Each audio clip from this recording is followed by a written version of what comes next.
Iran সবসময় সংলাপ ও সমঝোতার পক্ষে থাকলেও যুক্তরাষ্ট্রের তিনটি অসৎ আচরণই আলোচনার পথে প্রধান দেয়াল হয়ে দাঁড়িয়েছে বলে স্পষ্ট জানিয়ে দিয়েছেন ইরানের প্রেসিডেন্ট মাসুদ পেজেশকিয়ান।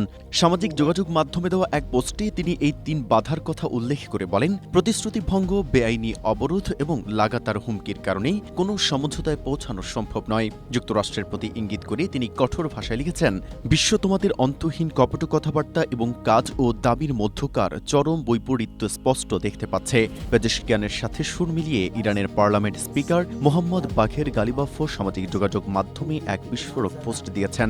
তিনি জানিয়েছেন, মার্কিন নৌ অবরোধের মাধ্যমে বিশ্ব অর্থনীতিকে জিম্মি করা এবং ইসরায়েলের যুদ্ধাংদেহী মনোভাব বন্ধ না হওয়া পর্যন্ত কোনো যুদ্ধবিরতি পূর্ণাঙ্গ বা অর্থবহ হতে পারে না। স্ট্রবেরি সুপার ডটেড ও ক্লাসিক ভ্যারিয়েন্ট সেন্সেশন জাগুক শিহরণ।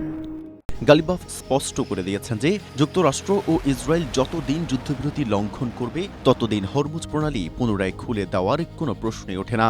ওয়াশিংটনের হুমকি ও অবরোধ নীতি এভাবে বজায় থাকলে মধ্যপ্রাচ্যে কোনো কূটনৈতিক সমাধান সম্ভব নয়, বরং তেহরান এখন মার্কিন চাপের পাল্টা জবাব দিতে যুদ্ধের ময়দানে আরও কঠোর হওয়ার প্রস্তুতি নিচ্ছে।